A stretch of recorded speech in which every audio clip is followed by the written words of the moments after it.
I'm alive. Okay, thank you. So good afternoon, everyone. This is a meeting of the HRM Active Transportation Advisory Committee. The time is 4:30 on the 21st. And my name is Hugh Millward. I will be chairing the meeting, and I'll call the meeting to order now and read the land acknowledgement. The Halifax Regional Municipality is located in Mi'kma'ki, the ancestral and traditional lands of the Mi'kmaq people. The municipality acknowledges the peace and friendship treaties signed in this territory and recognizes that we are all treaty people. I'll follow that with the roll call. So as I give your name, if you can say hello and make sure that your sound is on. So as I said, my name is Hugh Millward. The vice chair of this committee is Douglas Wetmore. Present, Hugh. Thank you, Douglas. And I'll go through the list. I don't see some people here. Is Councillor Cuttle here? Not yet. Okay. Peter Zimmer. Here, present. Hello, Peter. Thank you. Holly Woodill. Here. Thank you. Thank you, Holly. Paul Young. Yes, good afternoon. Happy last day of spring. Oh, I thought it was the first day of summer. I guess it's both. Thank you, Paul. Annika Ropel. Hello. Hello, Annika. Milena Casanavicius. Not yet. Miles McCormick. Present, Hugh. Hello, Miles. Brittany McLean. Hello. Brittany here? I am. Yep. Can Oh, you hear yes, there you are. I see you. Yeah. Elizabeth Pugh. I am here. Hello. Hello, Elizabeth. We don't see you. And there is a new representative from the Accessibility Advisory Committee, Glenn Babcock. Glenn Babcock. Yes, that would be me. Hello, Glenn. Pleased to meet you. Nice to meet you all. And with staff, is David McIsaac with us? Hi, Hugh. I'm here. Oh, hello, David. Okay. And that's the manager of Active Transportation. We also have Maria Jacobs, who is an Active Transportation planner. Yes. Hello, Maria. Hello. And our legislative assistant today is Olawumi Odiinka Apantaku. Hey, everyone. Hello. Okay, item 2 on the agenda is approval of the minutes from the May 16th meeting. The draft minutes were circulated. And are there any errors or omissions that anyone wishes to note? Hearing none, I call for a motion to approve the minutes, and I will need a mover and a seconder. I can move. And I I'll can say, second. So Annika and Holly, I believe. Thank you. The motion is that the minutes of May 16th, 2024 be approved as circulated. All those in favor of the motion, please say aye or raise your hand. Aye. Thank you. And anyone opposed, please say nay and raise your hand. No opposed, so that motion is carried as presented. Item 3 on the agenda is approval of the order of business and approval of any additions or deletions. So, allow me, are there any additions or deletions from the clerk's office? No addition or deletion received from the clerk's office. Okay. And committee members, do you have any items to add? Okay, hearing none. I would like to make sure we discuss at the executive committee of the, I'm not sure what it is, the board of the council. On Monday, they posted that they enacted a review of all terms of references and existences of all sorts of committees. The Active Transportation Committee was preserved. We will continue to act. But there is upcoming a review of our terms of reference. And I would like, I guess, under item 10 to have a brief discussion about what our input might be to that. Since we've been living it for a number of years, we may have useful opinions about how it should be structured, how it should be changed to meet the changing nature of transportation in our city. Okay, we can add that as item 10. Okay, and also under item 10, I'd like to just update on the regional plan for safety. To talk about it, it has now been passed by the Transportation Standing Committee, referred on to the City Council. I think I and many of the others, especially those involved with the external stakeholders group, don't feel that that well represents a realistic report on safety in the situations to come. And I guess I would like to explore whether ATAC has an oar to put in on this. We can add that also under item 10, although there may not be a lot of time because those items come at the end of the meeting, but we'll do that, okay? All right, so I'll call for a motion to approve the agenda as amended. We need a mover and a seconder. I'll I can move. move that, and I'll second that, Hugh. Douglas here. Okay, so Peter and Douglas, thank you. So the motion is that the agenda be approved as amended. And those in favor say aye or raise your hand. Aye. I Anyone opposed, say nay or raise your hand. Okay, that motion carries unanimously. Thank you very much. Item 4 is business arising out of the minutes, and there is none. Item 5 is a call for declaration of conflicts of interest. If any committee member feels that they have a conflict of interest with regard to the agenda as amended, please declare it now. Hearing none, we can move on to item 6, consideration of deferred business, and there is none. Item 7 is correspondence. Olawumi, has the clerk's office received any correspondence? No correspondence received from the clerk's office. Thank you. And petitions, again, has the clerk's office received any petitions? No petitions received from the clerk's office. Okay, thank you. Which brings us to item 8, information items brought forward. There are none. Item 9, the first item under 9, which is reports and discussion, is an update on the Slater Street and connections of local street bikeway. And I have down here that Maria Jacobs will be giving that. Is that correct? Actually, I will be introducing, and then Courtney from WSP will present the slide, and then I can answer some questions at the end. So Courtney, Okay. yeah, sure, will be showing the slides. Okay, well, Yeah. Then please go ahead, Maria. Okay, good. So I'm Maria Jacobs, and I'm an active transportation planner, and I'm the project manager of the Slater Street, local street bikeway and connections project.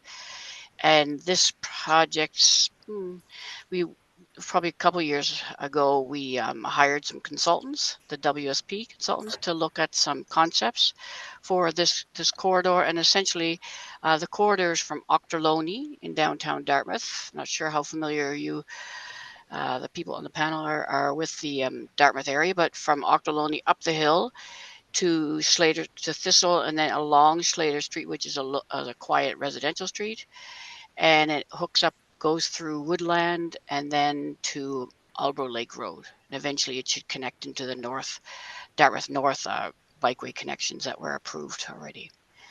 So that's generally the area. The Slater Street itself, the corridor, parallels with Victoria Road in Dartmouth. And of course, if you're familiar with Dartmouth at all, that's a very busy road, and it connects downtown Dartmouth, the bridge through Nantucket, and then also out at Woodland that goes out to 101 Highway. So it's just to give you a bit of context. And so, yeah, WSP has come up with a number of concepts, and we went out to the public for two sessions at Dartmouth Sportsplex on May 29th. And so I've had some feedback from those concepts. And so now what we're going to do is wrap up all the feedback and on the concepts, and then that eventually that'll go to Transportation Committee and to the Regional Council. So I just want to introduce Courtney. She's with WSP, and she'll show the slides here. Perfect. Can everybody hear me okay? Yes. Awesome. And can you see my screen? Yes. Yes. Awesome. Good start. Yay. I like it when technology works for us. So thank you everyone for having me. My name is Courtney Pine. I'm a senior transportation engineer with WSP Canada. And yes, I'm working with Maria and HRM on this project. So let's jump right into it.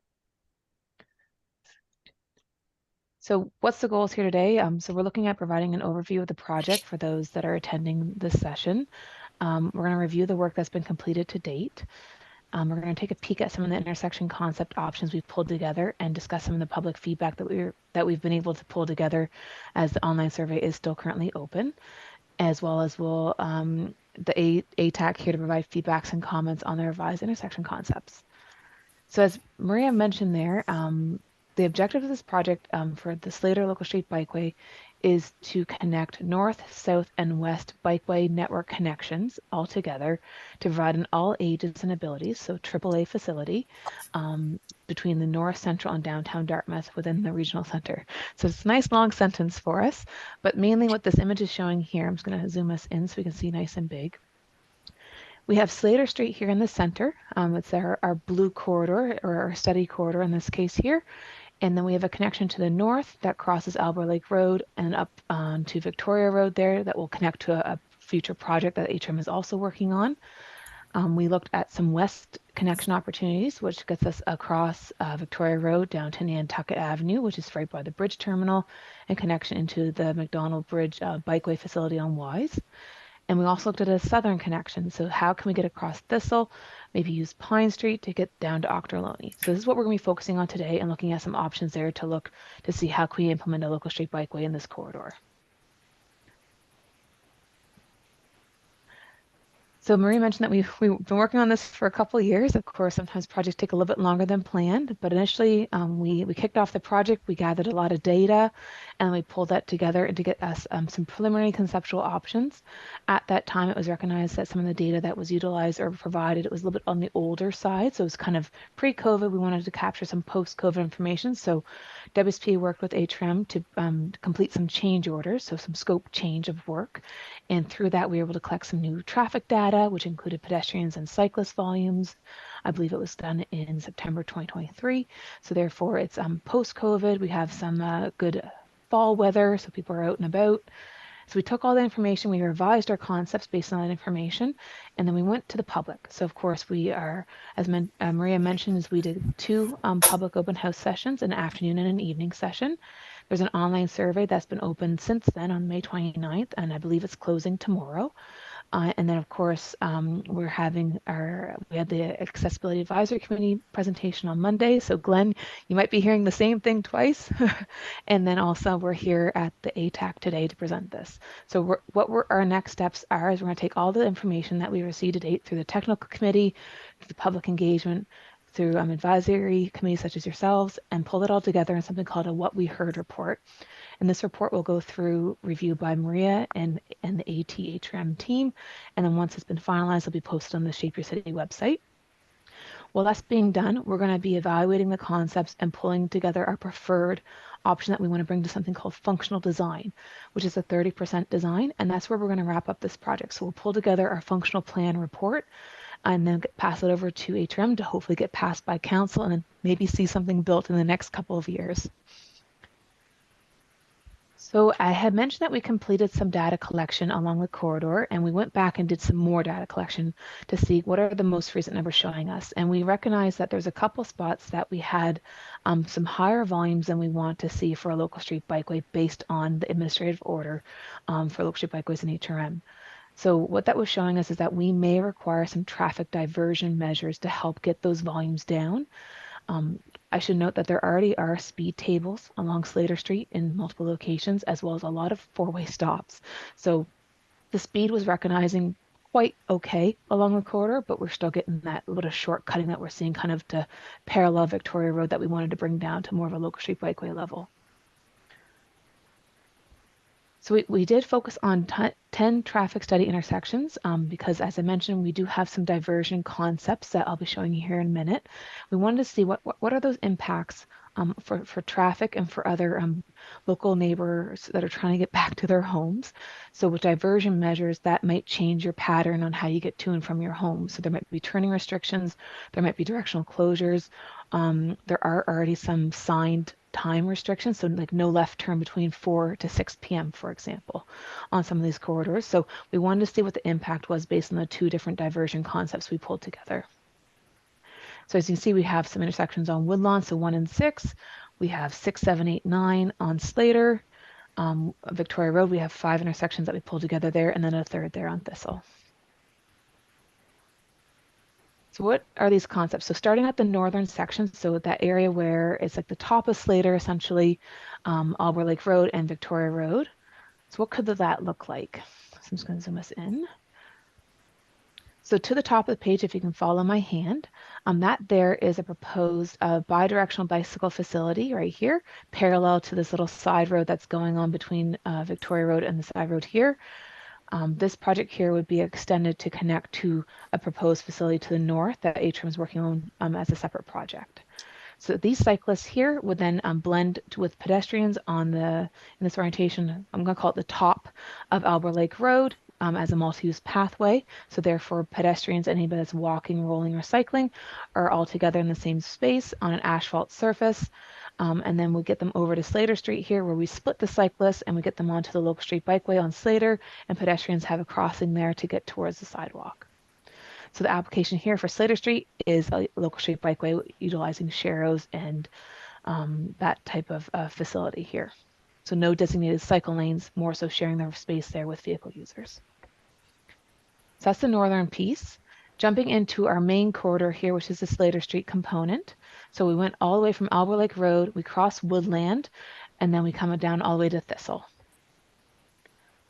So the first option we looked at here is we wanted to see what can we do here to assist cyclists crossing this higher volume street. So that's sometimes the biggest challenges with a local street bikeway is if you have good, or not good speeds, but if you have low enough speeds and low enough volumes on the corridor, typically it's your higher volume intersections that just need a little bit extra help to get the cyclists across and to help get that gap in traffic. I'm sure most of you are aware that right now RRFBs, which are rectangular rapid flashing beacons, that's the ones where you push it and it flashes really, really quickly in your eye level height, which is great. And then also those ones that you push the button overhead, it also flashes. Those are called RA5s. Both of those applications are great for pedestrians and those that are using the sidewalk. However, our cyclists that are typically either on street or they could also be in a raised facility, technically the drivers or motor vehicles don't have to stop or yield to that application because our Motor Vehicle Act right now does not allow that. So we try to find other ways to get cyclists to cross higher volume streets. In this case here, we're proposing something called a half signal. So that's where a cyclist can land in a dedicated space and radar can detect them, Or if we have the infrastructure nearby, you can then reach over, push the button as a cyclist by staying like mounted on your bike. And then that would trigger the traffic signal to go to a red ball. So what that means is that the Woodland Avenue traffic, our higher volume street, would have our signal light and therefore provide a gap for cyclists to come across. One thing to note is Slater Street would still be a stop control, so they can still complete their turning movements. However, of course, they'd have to yield to the cyclists and pedestrians also that are using the crossing. So keeping that proposed half signal in mind, that's what we're proposing here, as well as something called a diversion or like a directional closure. So what that means here is that just on the approach from Slater traveling in the northern direction to come up to Woodland, we actually would only have them to be able to come off of Slater. So therefore, anybody that's on Woodland wouldn't be able to turn onto Slater. The traffic data that we collected was very clear that there was a peak in one direction in the morning and then another direction in the afternoon, meaning we have a little bit higher of vehicles that are shortcutting to bypass Victoria, which is a busy corridor, as Maria mentioned. And we're trying to figure out how can we get those shortcutting trips off of Slater Street to help us reduce the volume. This is one way to do it. Another option that we looked at is to leave it open, but still have the half signal here to help our cyclists get across, and then have another diversion measure further down the block there to really hinder those that might be trying to shortcut the whole length, to maybe only do that once and then go back onto Victoria Road and complete the rest of their trips that way. So this option here works in conjunction with the next option, which is down as Francis.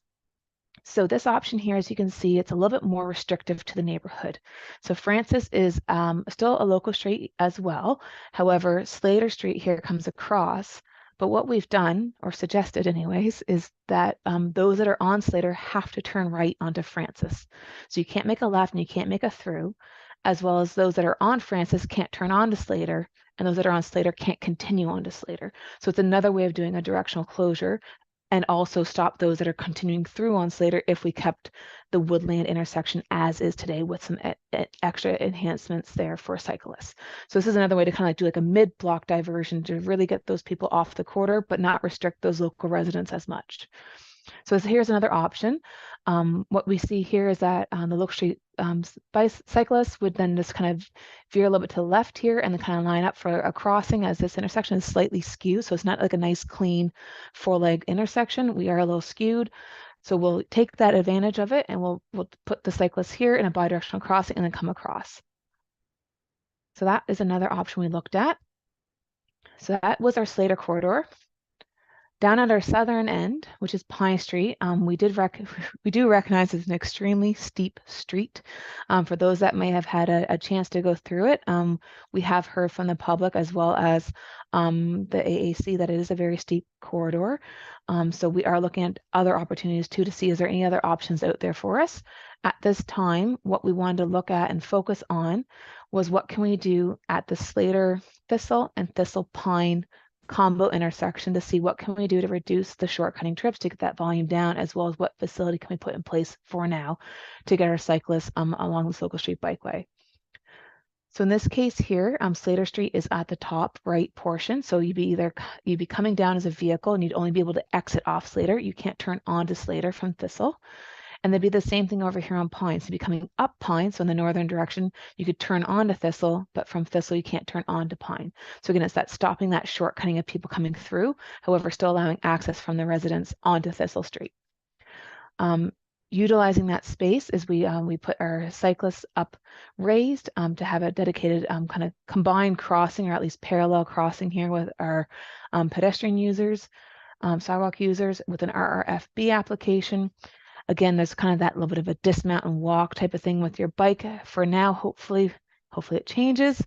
But we'd be going on to a multi-use pathway, which would be a shared facility, and then we'd put our cyclists back into a local street bikeway application on Pine Street. So it's that transition to get them across Thistle, which is a higher, it's a collector street, I believe. So it's a higher volume street and definitely higher speeds.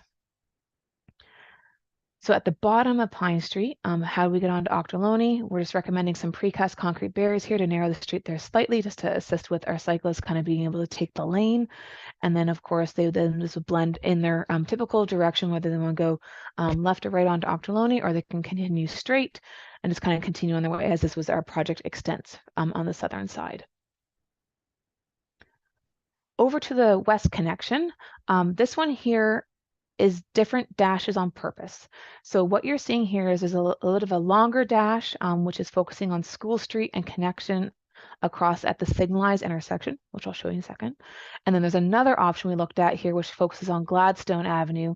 However, they both intersect here right across from the cemetery where McDonald's is on Nantucket.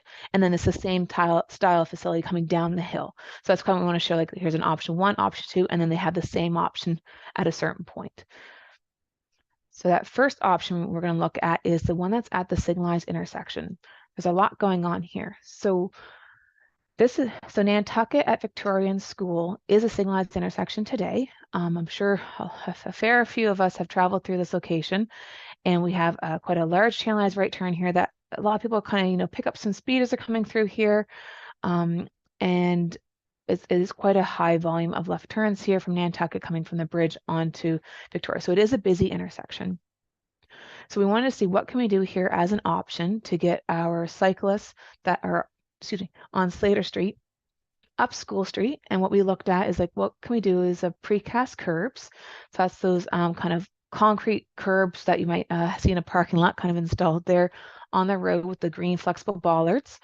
And it would be an on-street facility. So therefore, we would lose some on-street parked cars here along this block to be able to accommodate this, approximately 5 parking spaces. There is a proposed speed table here as well to assist with those recognizing that coming into a traffic calm neighborhood. And then up here at the signalized intersection, there'd be bicycle signals to assist with the crossing. So therefore, there'd be a protected crossing here parallel to the pedestrian crossing. And then the cyclist would then have to come down here to the chance right turn for another crossing. So this intersection here does have 2 crossing maneuvers for both the cyclists and for the pedestrians due to this chance right turn. One thing we did here quite early on when we were showing these concepts, is there any way to make the channelized right turn better? So some items in our toolbox, if this is the preferred option to move forward, is something called a smart channelization. So that's where you kind of clean up the angle so it's not such a smooth movement for the motor vehicles. And we're able to hopefully increase better sight lines for both the cyclists and pedestrians, anybody that's using the facility, and also slow them down. So there's a few more tweaks you can probably make here at the channelized right turn. However, we still have those 2 crossings. So what would happen here is that the sidewalk would then connect to the existing sidewalk there for fluidity, and then also a parallel sidewalk down towards the bridge terminal and McDonald's, and then the bicycle facility would parallel that as well. So this is kind of the signalized crossing option to get over to Nantucket. The next option is, hang on here, I'll come back to this one. There we go. So the next option here is Gladstone. So this is a local street that will connect onto Slater. So this one here would be a local street bike lane application with the sharrows in the intersection here. And then of course, we'd have our pedestrian crossing at the bottom here, which I believe is an RRFB. If not, I think it's planned to be one. The tricky part here is that, of course, the RFB doesn't typically stop this drivers for the cyclists. However, if those can just wait for the gap, then they can cross, or if uncomfortable, can come down to the RFB for now, push the button, dismount, cross, and then continue on their way. So it's not 100% ideal. However, there's some measures in place right now, but we're hoping that it further evolves to help us out with getting vehicles to stop for our cyclists. So in this case here, we'd be utilizing that green space between the school and between the Nantucket intersection. If you remember back, don't date it, but back in the 2000s, maybe early 2000s, there actually used to be a really large channelized right turn in this green space. And they actually took it out because of the safety concerns. And I believe there may have been a few collisions, some accidents, that kind of thing. So they actually kind of recapitalized this as parks. So why not utilize that space? And therefore, there's currently an existing sidewalk, and we thought we'd parallel that with a bi-directional facility to kind of make our way through that green space. So a little bit of a different character for this option, whereas that first option I showed is at a signalized intersection. You get to push the button, you get a bicycle signal to then cross, but you have that right channelized turn component where you do have that yield approach to those that are coming around. So pros and cons for both options. However, as we do continue down Nantucket towards the bridge terminal and towards the bridge itself, this is kind of like what this option would look like, is that this would be paralleling the existing sidewalk. At a certain point here, we would then blend together as a multi-use pathway. And again, the other option here would just come in a different direction to blend it at around the same point. And then we would continue down along the bridge terminal here. So if you're familiar with the plan view of the bridge terminal, this is kind of the top part here where the buses loop around. This is also their access point off Nantucket. So our facility will be coming down along that. We then would cross the facility here and then head over to the existing half signal at Nantucket, where we would combine our system here. And then those that want to go to the bridge would cross here and then go down to the existing multi-use pathway. Or if you have a different destination, then of course you can pick it at that time. What we've also heard a little bit initially through the public engagement is that could we have a separate facility all the way to this half signal back to either of the options? Can we keep the bidirectional and a separate sidewalk? And that's definitely something that we heard that could be looked at as well. So I did mention that we went to public engagement. So I have a couple tips, or not tips, but a couple of things that we've pulled together so far. And Maria has a few more there that she'll add on. So we did have the sessions back in Wednesday of May 29th, an afternoon and evening session. We had a really involved, passionate group come out, a lot of local neighborhood residents, which is fantastic. And a few things that we heard initially, again, the survey is not closed yet, but a few things that we did hear was speed humps are not slowing vehicles enough. Can we do something else? Pine Street is way too steep for cycling. Maybe some, but not all those diversion options are a little bit aggressive. Like maybe we can try one thing first. People still want to be able to get to their home. So is there any way we can still kind of win with this, reducing the volumes, but still be able to get to our homes efficiently? And the other idea that was kind of brought around too is instead of doing a permanent facility right off the get-go, can we do more of an interim or a pilot project, something that you can put in there, trial out for 6-8 months, depending on the time frame that HRM's thinking.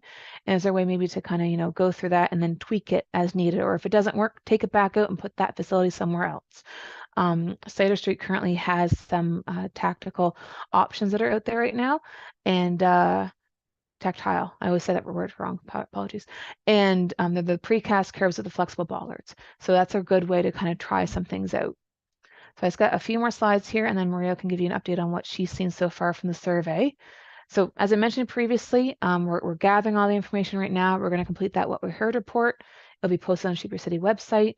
We're going to pull all of our ideas back to the HRM project team to kind of see what do we like as a preferred option. WSP will then take all that feedback, revise the preferred option there to a 30% functional design, which will be a good, I guess you could say, stepping stone for HRM to take that to council and see if it gets adopted and hopefully implemented.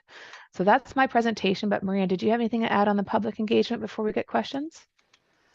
No, I think that covers it, except I just wanted to make, over just a snapshot of 2 weeks of the survey, or half of the time the survey was up.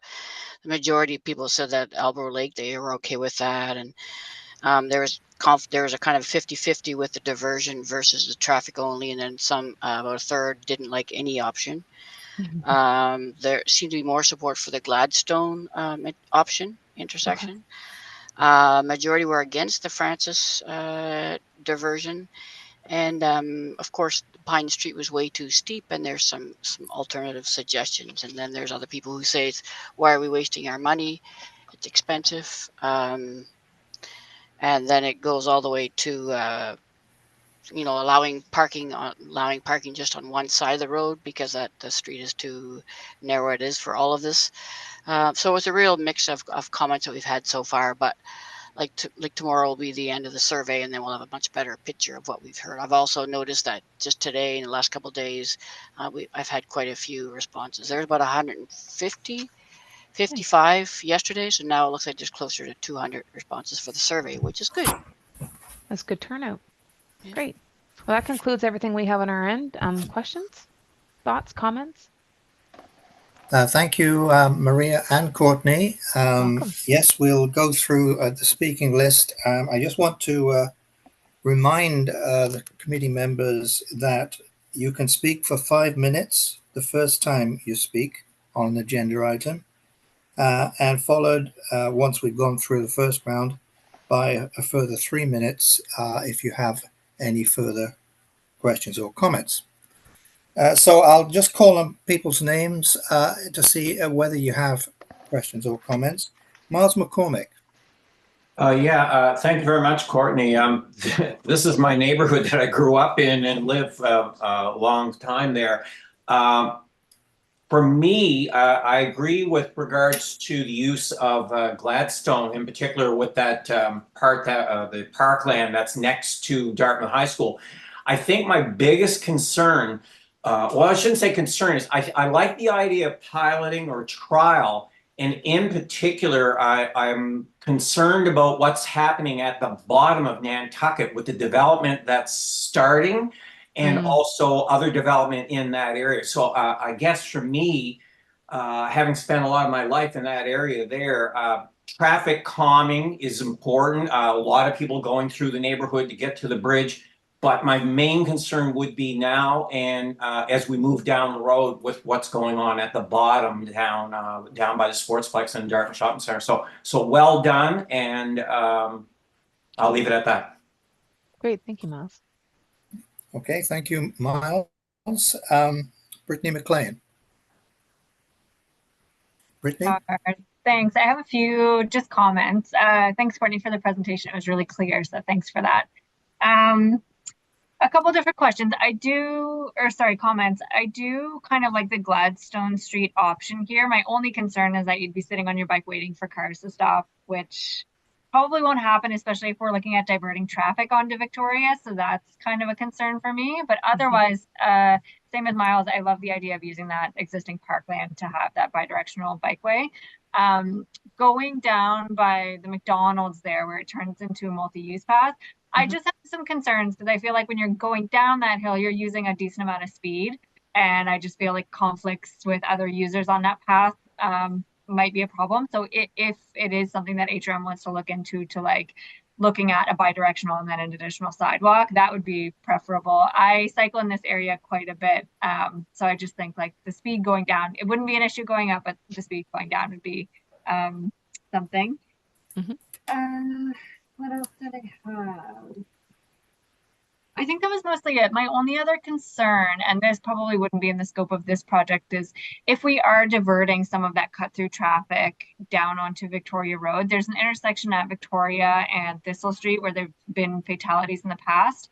And it's a tough intersection now as it is. And if we start diverting traffic that way, I would be interested in having maybe another study done just to see. I know it has like advanced signals for pedestrians, but it's a scary intersection. And I feel like if there's higher volumes of car there, I'd like to see a traffic study in the future. And, you know, if there could be some kind of remedy there to make the crossing shorter, or I don't know, some kind of traffic calming leading up to that intersection. There's a lot of school kids who walk it every single day.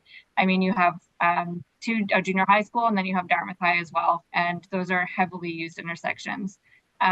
Anyway, those would be my comments, but I'm very, very excited to see this, maybe selfishly because I live in this area, but fantastic. Wow.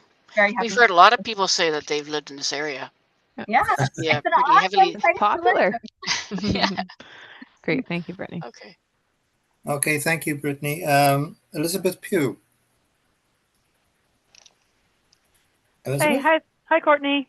Hey, Elizabeth. Nice to see you. Thanks for the presentation. That was great. I'm not sort of super familiar with this area, so I don't really have anything that I can comment on without delving in. But I really like that you've got some good traffic diversions in there. I think that those are a really great way to make local street bikeways work.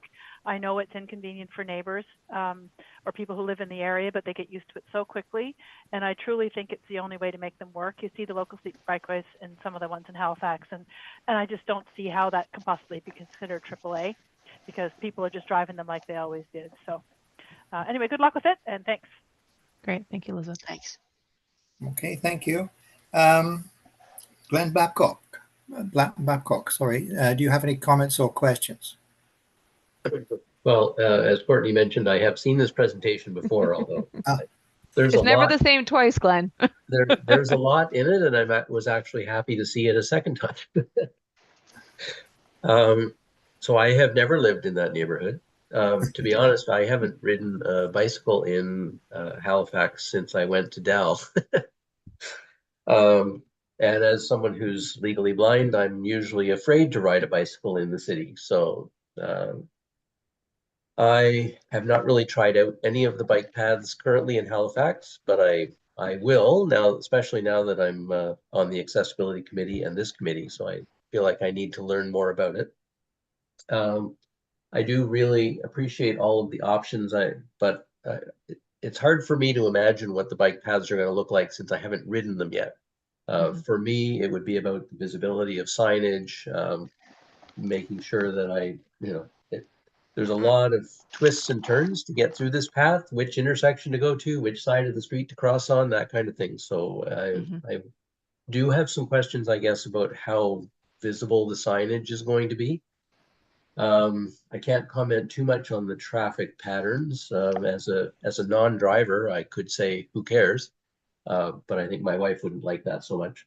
All in all, I think it's a great presentation. I think that we definitely do need to have more bike paths out there, and I know it does make things more confusing for drivers. I'm sorry for any inconvenience it might cause to people who live in that neighborhood, but I do think the idea of diverting the bikes off of a busy street like Victoria onto Slater is definitely the way to go. So good presentation both times, Courtney. And I look forward to trying out some of Halifax's current bike routes, and then maybe I'll have some more insights into this one. Definitely, and just to add to this visibility of signage, so it'd be kind of in conjunction with pavement markings as well to kind of provide that guidance to those that are along the route. Maria, did you want to speak more about any wayfinding that Atrium might be working on? Yeah, we're looking at some of the wayfindings, like for consistent signing for traffic routes, AT routes, or in particular cycling routes through the city. So that should help. No, we're not doing them all at the same time, but we are certainly looking at a more standardized approach, which is good.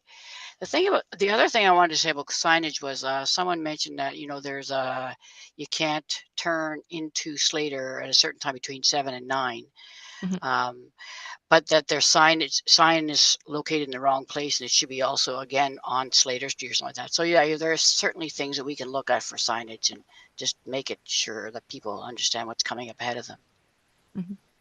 Okay, thank you. And Maria, I understand all about the people that complain about the money being spent, because I live in Porters Lake and we recently went through the sidewalk consultation. Oh, okay. Yeah. It's good to know. Okay, Glenn, thank you. Paul Young. Hi, that was a very interesting presentation. I don't frequent that part of Dartmouth that much, but I will agree that Pine Street is a heck of a climb, and I can't imagine mom and top, going up or going down that. So that would be a pretty tough. Anyway, listen to the comments that you got.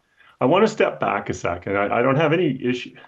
I looked at this while I was listening to this, my stomach was turning. I was thinking about all of the stops and crosses and traffic and lights and complications. And to me, I don't have an issue with the project that you have put forward. You have been constrained by the existing infrastructure and the priority that active transportation must be shoehorned into at a priority that's relatively low. That's my perception. If ideally, this is a comment more for the committee and more for the city, is that the only way we're going to get really high quality active transportation is if we step back and make active transportation a higher priority. And it happens way above this committee. I get that. You don't have these wiggly-piggly turns and shoehorning this and crossing the street here and then crossing that street twice to get to the other street. You have to start at the beginning and make bold moves. And again, that's not a criticism of this project or this presentation, because you were constrained before you even started.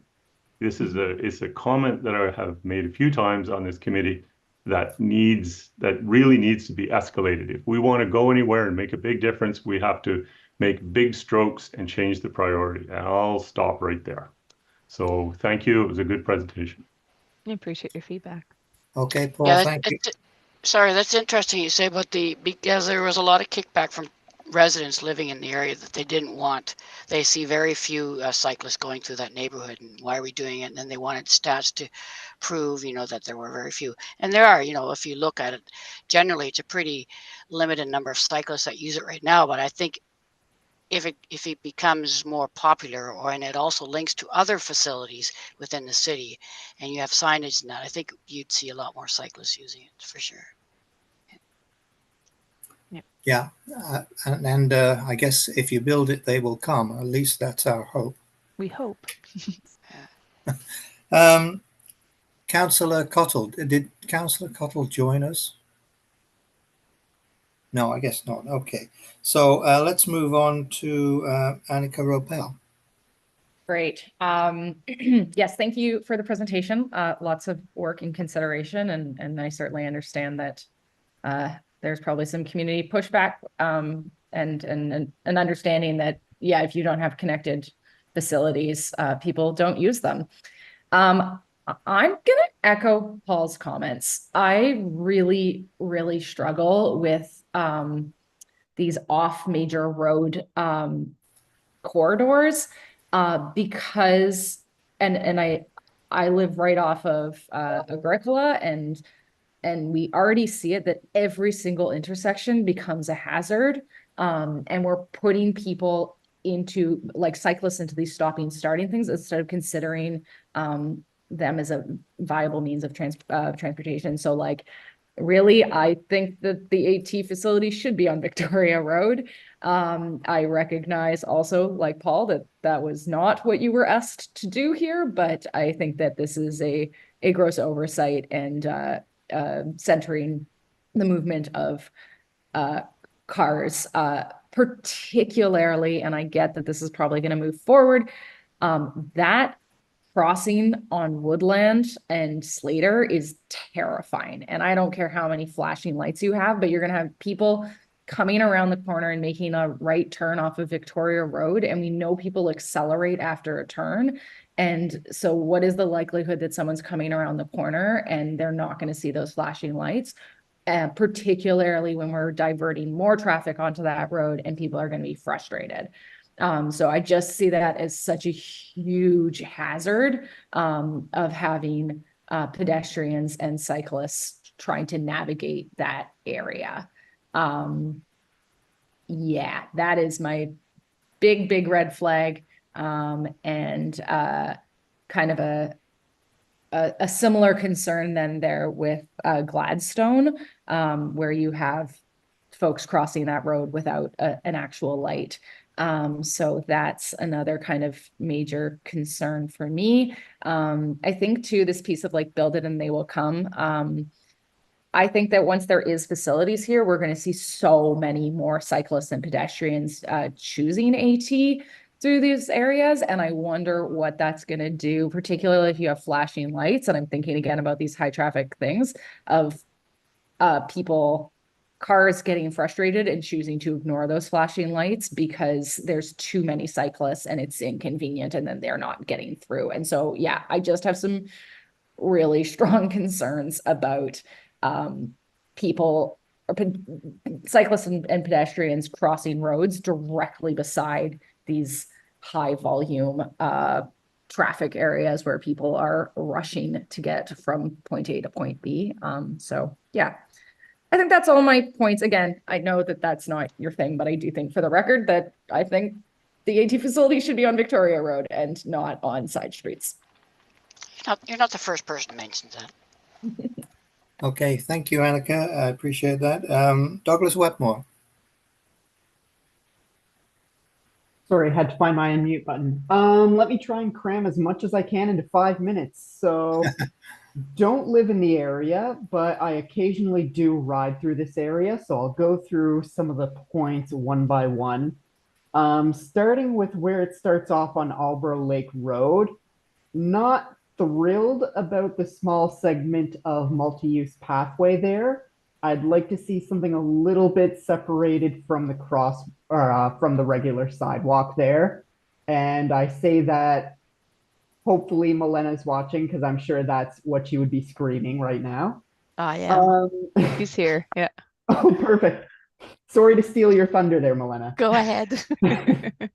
Moving on from that, I think the crosswalk onto Slater from the other side of Albro Lake Road is about as good as you're going to get there without any sort of much bigger priorities. Woodlawn Avenue crossing. Originally, what you were explaining, and correct me if I'm wrong, but what I thought was being proposed there was similar to what currently exists at the intersection of Allen and Oxford on the peninsula. Is that what was going in place there? So a set of lights so that when cyclists approach, it would give a red light to those traveling straight across Woodlawn and allow for people traveling straight to cross, or is it something Yeah, you got it. less? Okay. Yeah, so Um, Woodland would have the red ball, whereas the Slater approach would Okay. just have a stop sign. Yeah. Yeah. I think that, again, is about as good as you're going to get. I would hate to see anything less than that on that crossing, because truthfully, I probably would not attempt it if it was anything less than that. But I think a red ball would be good there. I like the little diversion that was on Francis Street. Again, if the residents of that area think it's overkill, I think it's a reasonable to propose, let's go without it for the time being. And if there's conflicts there, or maybe try something a little bit more tactical in the short term and then decide if it's necessary down the road. Moving along past that, I personally prefer a connection at School Street rather than Gladstone Avenue, but I think that's my own bias of typically commuting from Woodlawn Avenue down to the bridge and knowing that I'd have to go 2 extra blocks, but I think both of them are a relatively good option, or I should say, I think the Gladstone option is still good.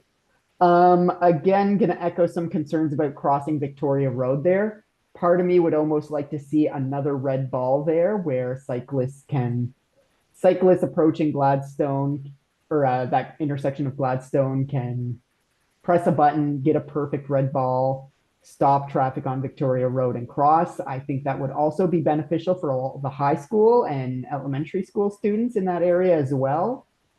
So a little bit of bonus there. If we are to move forward with that Gladstone Street connection down to Nantucket, I'm not a fan of what was proposed there. The multi-use pathway side by side to the sidewalk there.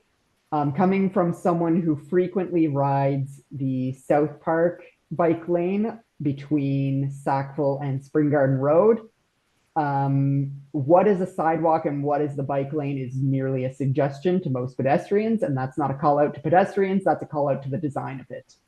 So if we are going to be putting things side by side, as much as I hate to say it, I would almost rather see a combined multi-use pathway going the full length and just make it absurdly wide so that there's as little room for conflicts as possible, knowing that there probably will be some anyways. And again, echoing some of the comments on the lower section of Nantucket Avenue, not a fan of the multi-use pathway merge with the sidewalk there. I think it'd be more interesting to see what could be done on street that connects in with the intersection at Wise Road, something a little bit more intentional and separated from the sidewalk. But yeah, and that I don't have too many thoughts on the intersection with Pine Street because again, most of my commutes are from Woodlawn to Nantucket. I will say though, if there is an opportunity to at least put forward a draft of what AT infrastructure along Victoria Road as opposed to Slater Street would look like, I would be thrilled to see that because from my recent experience, given there's no cycling infrastructure there, my usual route is, and I'll say it out loud, I'm going to be hated, but I ride on the sidewalk because I value my life. One final comment. I'm absolutely shocked to hear that there's not currently a lot of cyclists in the area.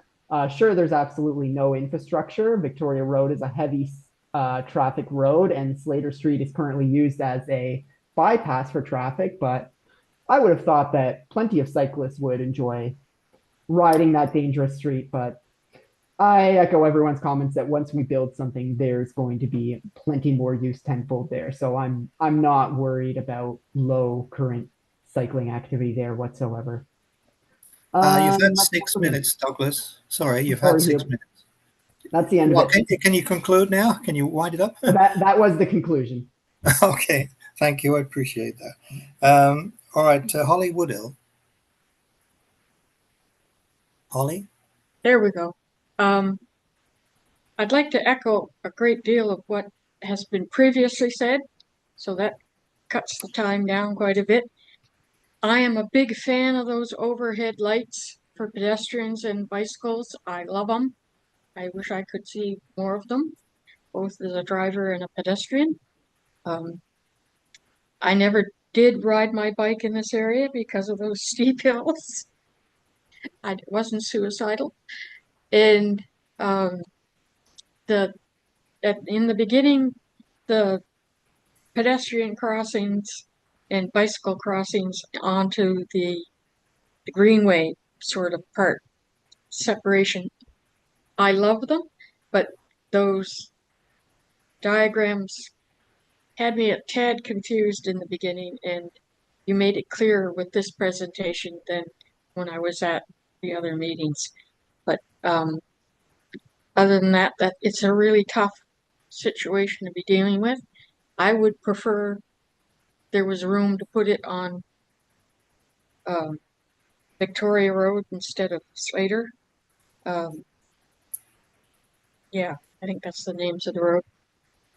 But you've done a lot of work and a tremendous amount of work, and I think probably got the best solutions that you can out of it all. So thank you very much for an excellent presentation. Thank you. Enough said. Okay, thank you, Holly. I appreciate that.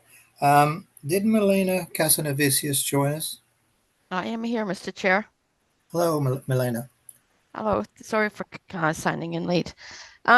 Thanks, Courtney and Maria. I appreciate this. I'm semi-familiar with a few of the roads there, not all of them, particular Francis. I'm just curious. We keep mentioning this red ball and how many actually car drivers understand what the red ball is.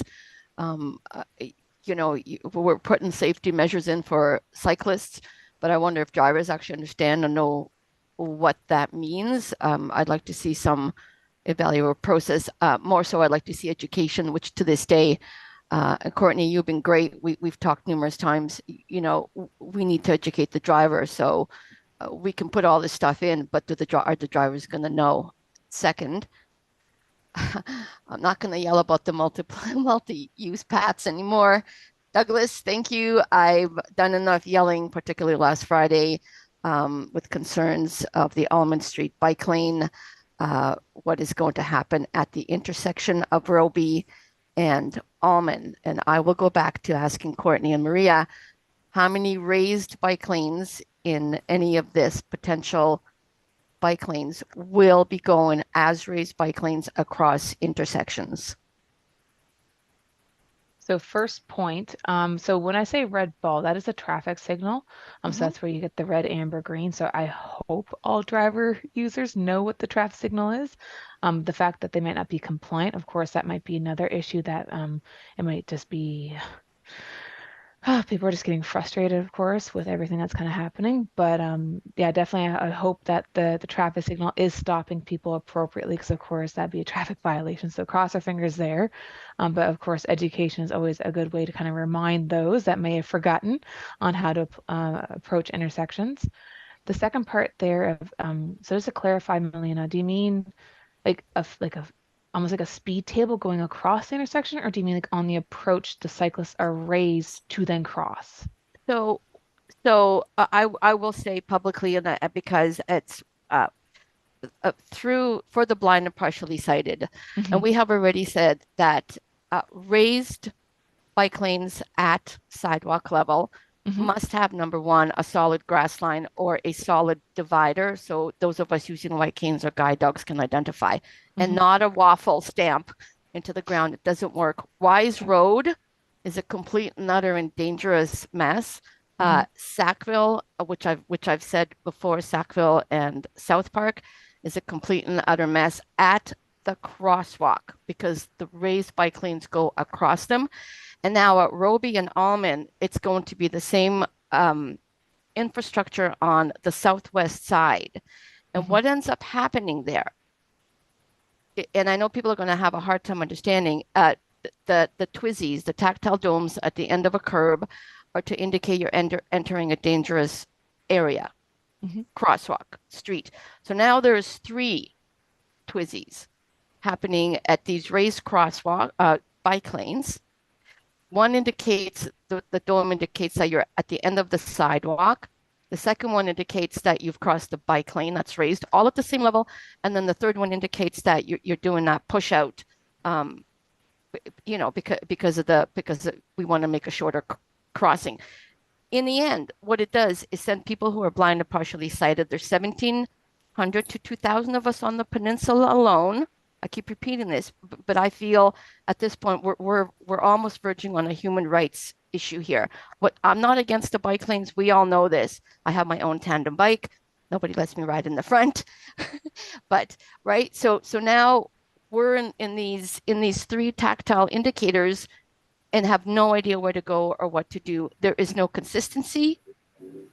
There is nothing. So I strongly urge you. I'm actually requesting that if you're going to do a raised bike lane at any of these, that raised bike lane drops to the street level and figure something else out. I know there's guideline standards, but there's no law. There's been no evaluative process across the country, and people on the peninsula who are blind or partially sighted are now either walking down the bike lane or into traffic because we have no idea where we are. Oh, great feedback. Thank you. Okay. And I will have a few, but I'll let you answer just a couple more after that. Yeah, no worries. Go ahead, you answer. So there is some on the approach to intersections where we do raise the cyclist either in a unidirectional or a bidirectional application. In most cases, we are separated with their ability to be like a grass boulevard in between. A couple of spots are a little bit tighter where they are quite close to the existing sidewalk. Some things that we have been hearing with the Wise Road is, of course, those directional paver tiles are not working as they were intended. So, of course, what else can we do? And something else that we've been looking at is to do a half raised bike lane. So therefore, it's half height of what the sidewalk is. So therefore, you get a vertical difference between the 2 facility types wherever we can't put a boulevard or like a separation physically between them. So I'm not too sure if that's going to help. I don't think anything has been installed just yet. Dave or Maria can speak to that if we do have any half-raised cycle facilities around. But that's something that we're looking at. We will at the portion up in front of the CNIB office on Almond Street. This will be the first one, so we'll see what happens there. See what happens. Hopefully this will work, but I hope so. On that. But my bigger concern is across the intersections, particularly heavy intersections like Wise Road and Roby and Almond, where there's 3 tactile markers on the southwest side and only 1 tactile marker on the northwest side. So imagine if I put you under blindfold and sent you into a broken house and said, go find your way around. This is what it's like for us in those crosswalks with a raised bike lane. Yeah, that's great feedback. Okay. Okay, just sorry, Hugh, because I just wanted to say, and I think Courtney, it was you. I'm 100% for piloting stuff, and I think it's a great idea to do that to make sure that this stuff works.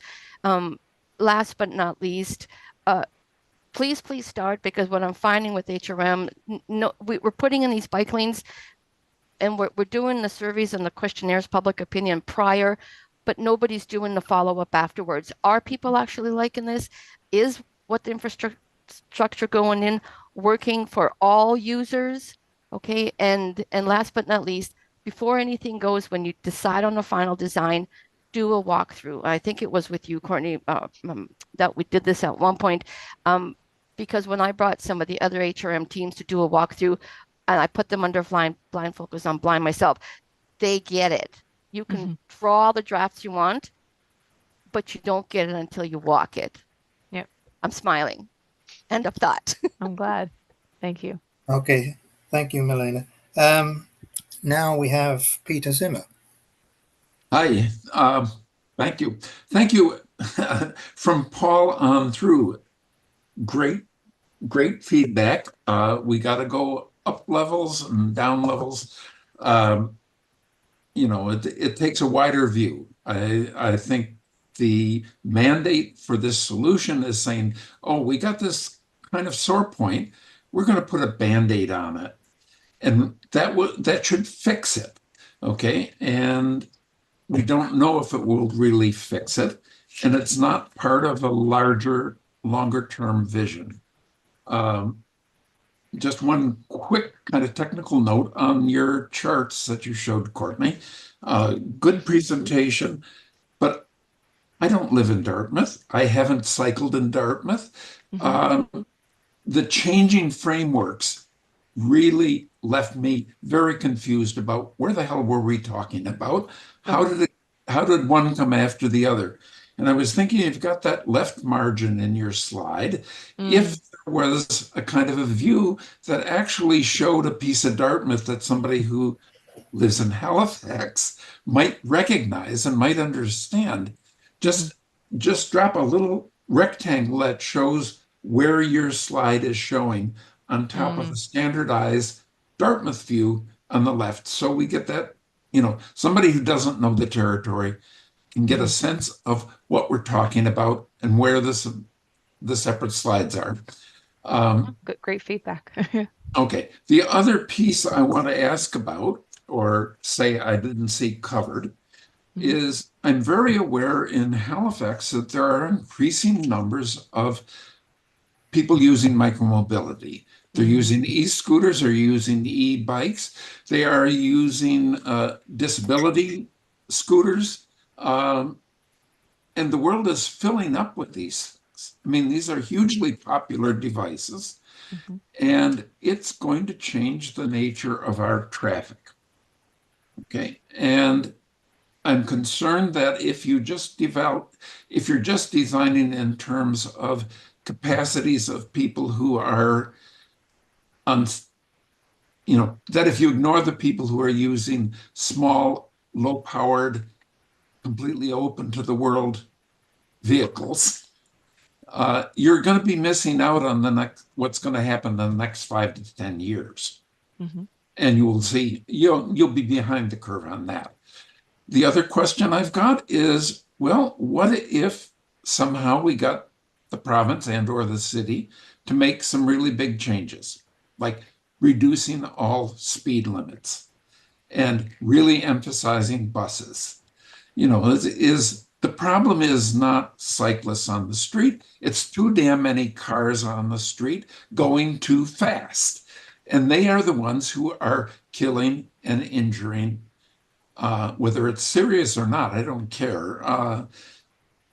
The other thing I have to say is the designs and the discussion has to be in terms of not just actual collisions, it's the almost collisions.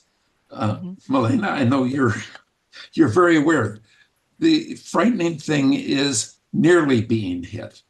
And there are a lot of people who will not use our built or not yet built or just painted on the pavement bike lanes because they are scared. They've been frightened. They've heard about other people who've been hit, and they don't want to risk it. And until we deal with that kind of risk up front and saying, we got to take a lot of attention to the near misses, to the fear of near misses. And we got to count for that. We've got to get data on it. And we have to incorporate that in how we think about this. And, if you leave that out of the picture, you can come up with beautiful plans. And if you have a 3-year timeline to say, oh, well, we're going to institute it, and then 3 years later, maybe we'll revisit the data and reevaluate it. That's, in product development terms, way too slow. You got to be able to say in 3 months or 5 months, we made a mistake here. We got to tear this out and do it better. You know, you got to be ready for that because that's a human speed. That's the speed at which new things are being launched into our world. And if we're going to put safety as one of our highest priorities, and I think we damn well should, we got to do a much better job of that. I'm sorry, you're getting part of the blowback because I was an external stakeholder in the road safety plans that the traffic engineers have delivered to the city, and the Transportation Standing Committee has bounced on to council. I think it's gravely deficient. And thank you, Peter. You've had 6 Okay. minutes. Yep. Okay, I'll stop there. Thank you. Thank you. I just have a couple of questions myself, or comments. Firstly, I actually do think that a proper dedicated and protected bike lanes on Victoria would be simpler for everyone, but maybe more costly. But that would be my preference. Also, in terms of the specifics you've mentioned today, that little section on Nantucket where the bikes use the multi-user pathway, that's not a good idea. It should be a bikes only all the way through. So for that short stretch, you should have the bikeway and the MOP parallel to each other. And those are my main comments. Okay. Yep. Thank you. Okay, so now does anyone else, or does anyone wish to go for a further 3 minutes? If so, can you put your hand up or speak?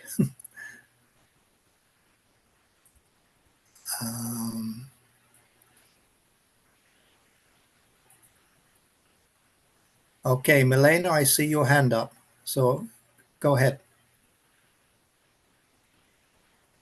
Milena? You're still on mute, Melina. It's not there. Okay. Am I unmuted now? Yeah, you're Am I good to go. unmuted now? Oh, sorry. I just want to say that you know, my comment about HRM and I'm not throwing daggers. I appreciate the difficulty and the time that goes into doing this. I just think HRM could do a lot better and do more than guidelines under the TAC are saying and doing. You know, you guys are engineers. Think outside those boxes. Because some of the stuff is just not working, and I too would like to diminish vehicular traffic. It's not going to happen. We're on a peninsula in outer areas, right? And the way Nova Scotia is, but just to kudos to you guys for doing hard work. I think you can do better. And Brittany, I wanted to tell you quickly on the leading pedestrian interval signals. They don't work when you have a right-handed turn on a red permission, and how many times I did friends and myself with the 5-second go ahead for a pedestrian. I'm active transportation. We step out and that person will look into the left to make a right-handed turn on a red. I and numerous of my sighted friends have almost lost our lives over a dozen times in the last couple of months and years since these things have come in. So really, really, again, to HRM, think of where you're putting these and what it is actually doing. End of thought. Thank you very much. Thank you, Milena. I think Paul was up next and then Annika. Okay, I won't take long, and it isn't specifically about this presentation. I'd like, Hugh, if we could perhaps have the kind of discussion that I think Peter and Annika and I touched on about priorities and about sending a message about trying to find a better way of developing the backbone of this active transportation network across the HRM, instead of shoehorning little pieces in here, there, and everywhere. I don't want to do it today. If we can, I'd like to suggest that we could have, I think there's a lot of strong opinions and very smart people on this committee that, well, way smarter than me, that could talk about how we can make this, how we can push this out to make it more of a priority. That's my thought. I'll stop there. That's my 60 seconds. Thank you. Okay, Paul, and what you should do is if you can make that specific suggestion as an agenda item for next time, perhaps we can do that. Okay. Annika, you next. Yeah, sorry. Apologies for using the chat function, and also apologies to Milena because I realized after I hit send that it reads it out loud, and that's annoying for you.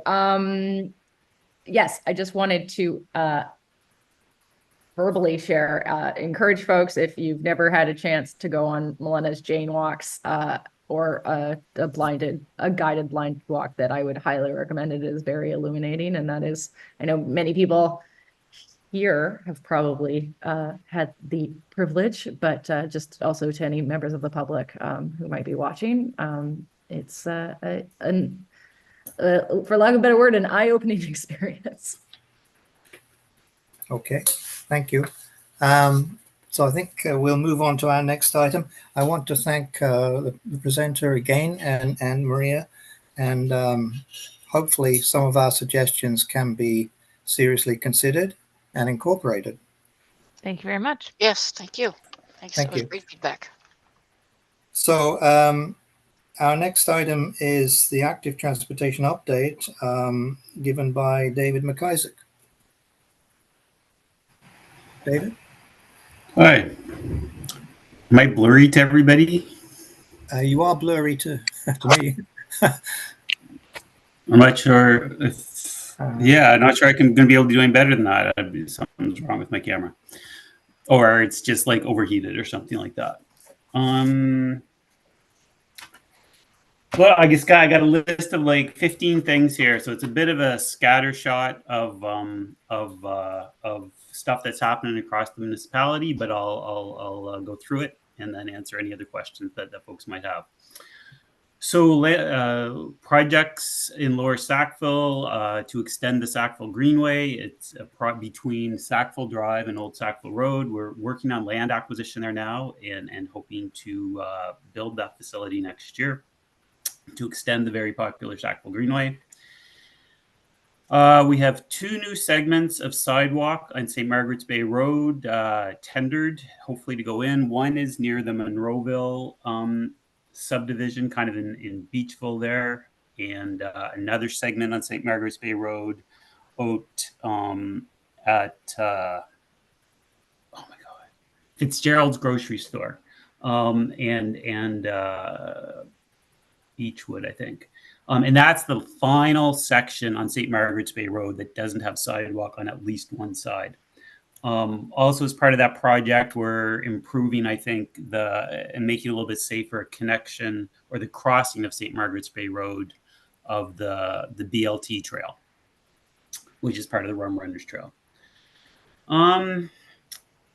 We just recently put in a little bit of sidewalk on Kemp Road, and I'm just kind of highlighting that because it's an example of these little short gaps that we're going after a little bit more.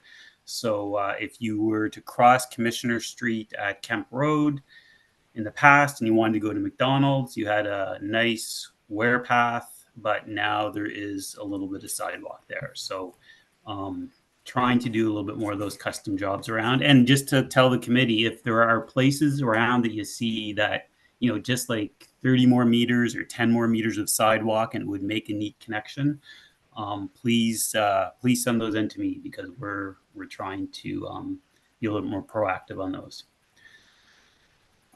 We recently adjusted the signal timing of the Wise Nantucket intersection to one of the main reasons was to make it a little bit faster for bicycles making certain movements to get through that intersection.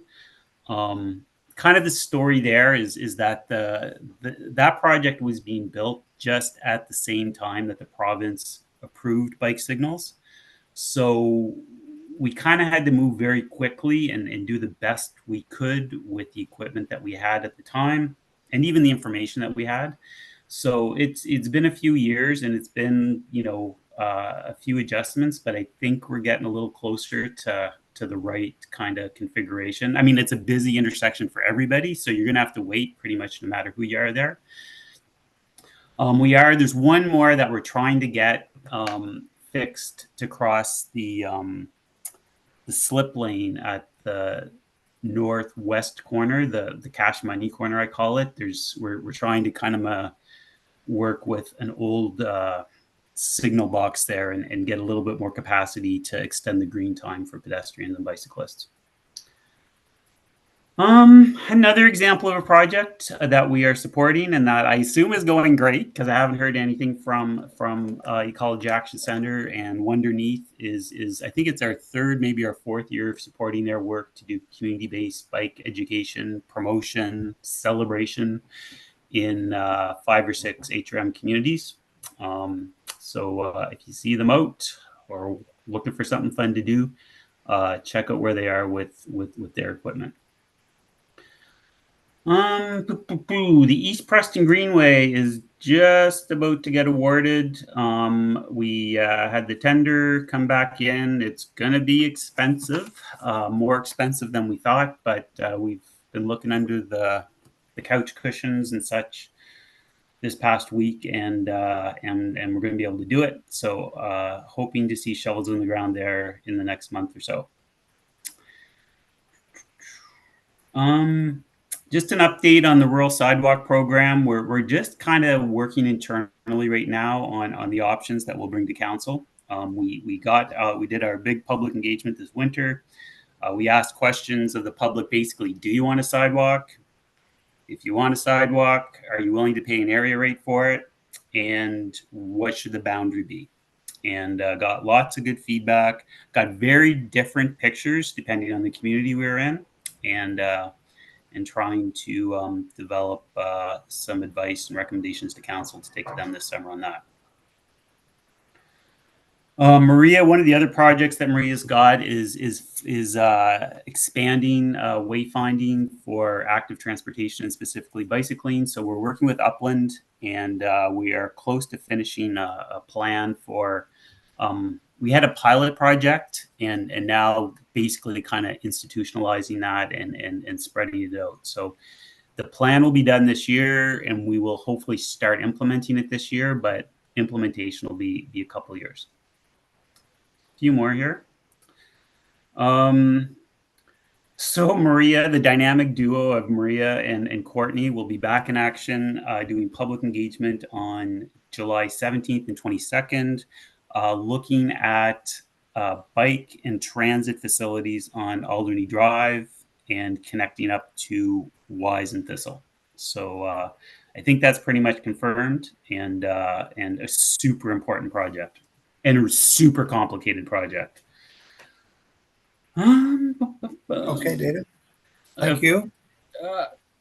More. Oh, sorry, got a couple more. Enough? No, go ahead. All right, there's a lot going on. This is only a little bit.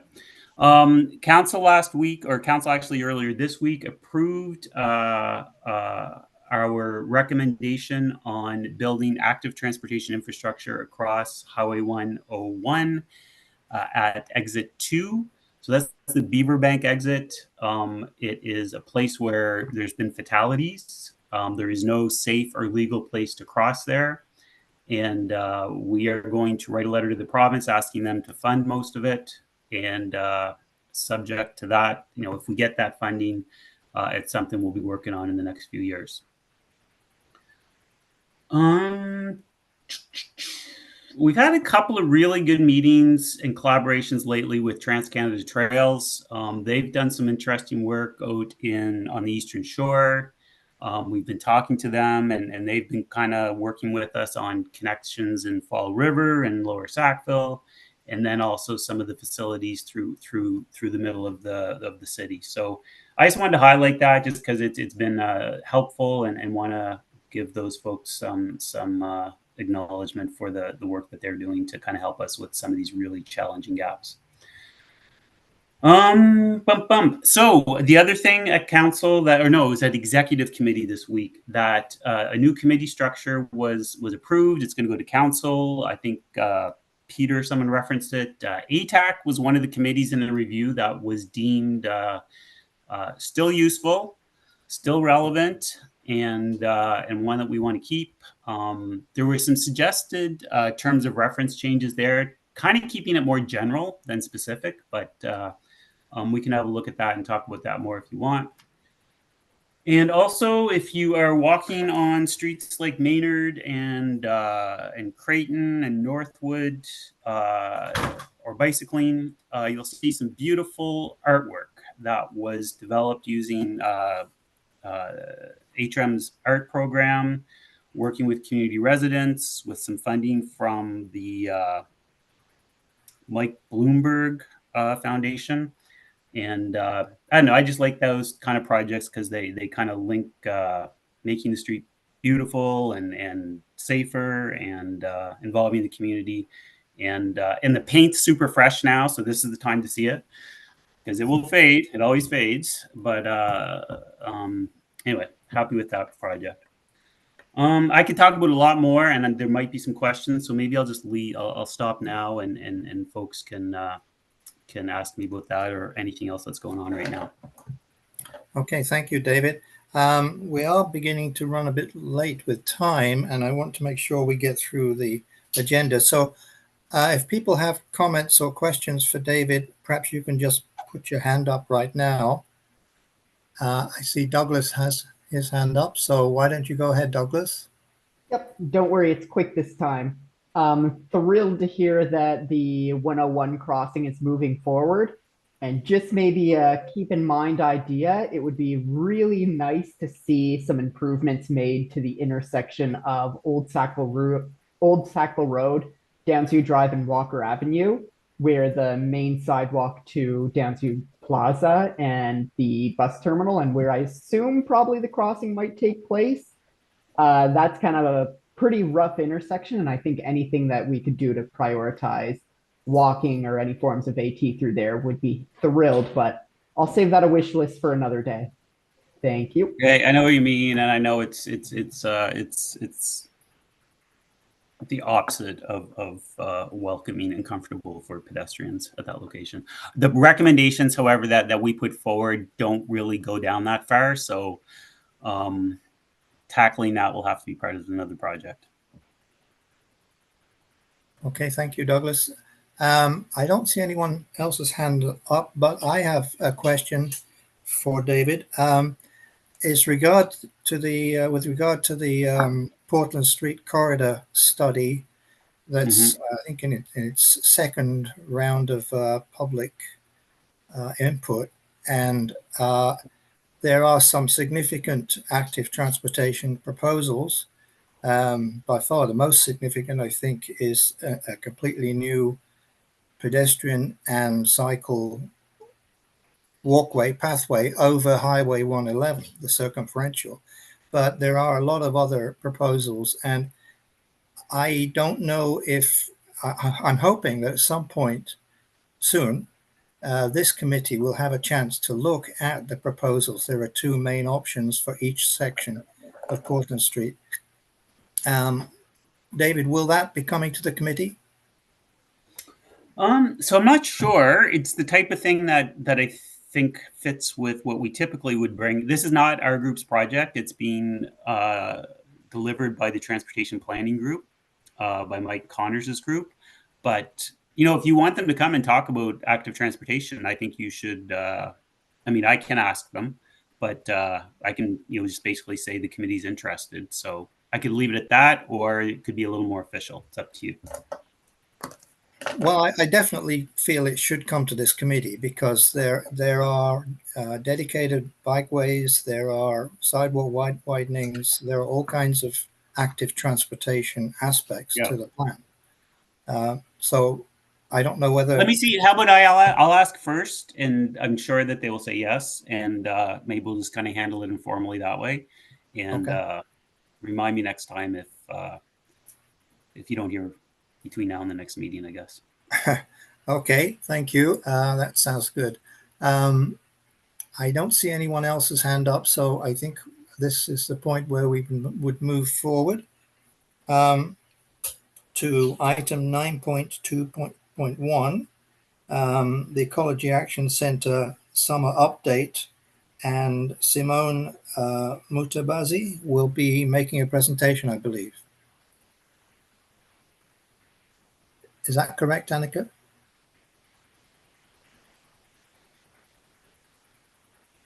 You don't have your sound on, Annika. Simone's just joining as a panelist. Okay, I see.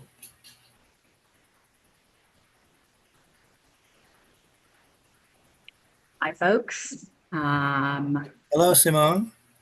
Hi, everyone. I had a presentation prepared, but I'm not really sure about etiquette around here, who shares it. So if I share my screen, I should be able to, if I have permissions to share my screen. Oh, fantastic. Thank you. It's on the screen now, yeah. Fantastic. All right. So my name is Simone Mutabazi. I am a sustainable transportation coordinator here at the Ecology Action Center. I understand that my colleague Annika Riopel has already given you this presentation. So today I'm just kind of providing you updates on our programming and what's happening in terms of policy. I will be focusing on the programming side, and then Annika will jump in to continue with the policy updates. So next slide, please. Fantastic. So just to begin, I mean, the work that we do at the transportation team is the basis for that is the EAC's vision, mission, and values statements here. And essentially, that means that our focus has been working with equity deserving communities and focusing on programming that reduces barriers to AT. Next slide, please. And then next slide. Thank you so much. Awesome. So just quickly, for anybody that hasn't seen this, Making Tracks is our safe cycling education programming. There's not really any major updates with Making Tracks. Where it sits right now is we've been working with the Provincial Department of Education to get the Making Tracks curriculums in schools. Next slide.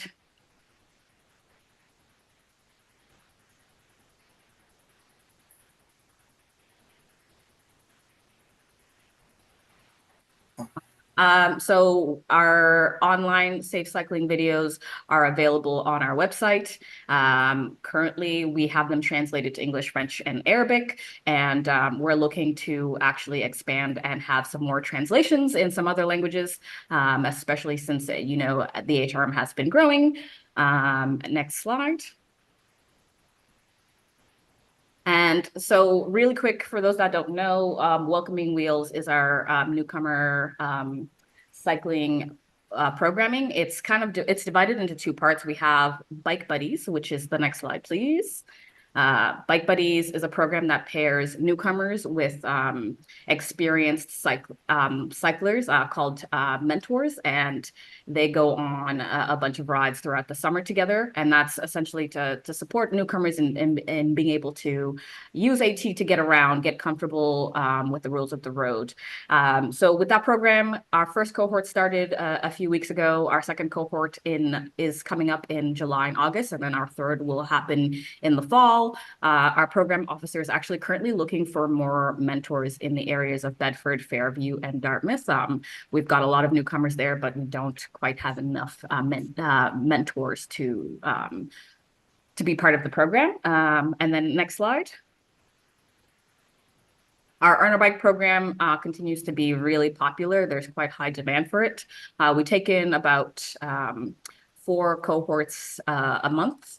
And so what this program does is essentially the newcomers get a free bike, but they join us at Bike Again to learn essentially the basics of bike mechanics and safe cycling education. Next slide. Bike Again continues to be more and more in demand. For those unaware, it is a DIY bike repair space that services the community, and it's there to provide affordable secondhand bikes, in addition to knowledge and expertise on aspects of bike repair and parts and supplies. We currently have a summer student that is in the space right now, and that's to support the demand for kind of like open hours. And so we're hoping to have another an open day in the summer or potentially August because we're seeing a lot of people coming in specifically on Wednesdays. Next slide, please. The pop-up bike hub, if you can see in that second picture, there is a mobile cargo trailer that provides kind of like tools, knowledge, and expertise on bike repair. It's essentially what Bike Again does, but it's mobile, so it goes across the province. Our collaborations this year in the HRM are going to be in North Preston, East Preston, Cherrybrook, Lakeside, and Clinton Park. The trailer will be in those neighborhoods in July and August, and so that's when it'll be back in the HRM. Currently, it's traveling across the province in collaboration with Mi'kmaq communities. Next slide. Next slide.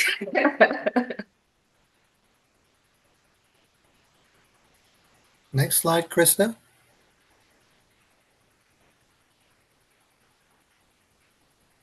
While I wait for the next slide, I know the next slide is actually the Pop-Up Bike Hub Mini, which, as the name suggests, is the mini version of the Pop-Up Bike Hub.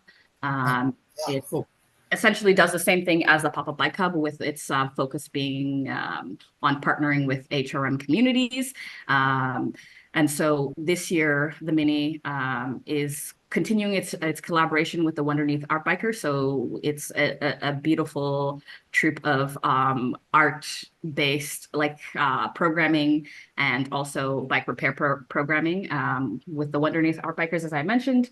And this is what David was referring to earlier. So please, a big shout out to David and the HRM AT department for continuing to fund this program and allowing us to continue our collaborations with the communities of Dartmouth North, the North End. We will do 2 collaborations with 2 different communities in the North End in Mulberry Park, in addition to Hope Blooms, right there on just off of Godagain Street.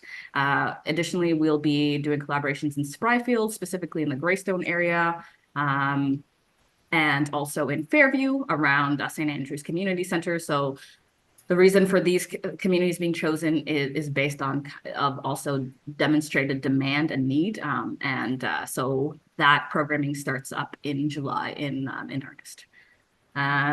Next slide, please. Not much to update on the 1 meter magnets. We are currently out. So we are waiting on getting another batch. But I would hope that many of you have seen the rise in these magnets around. And in our next batch, we're actually exploring getting these translated into some more languages. Next slide, please. Lastly, I just wanted to update on our newest program at the AAC. It's called Local Activations.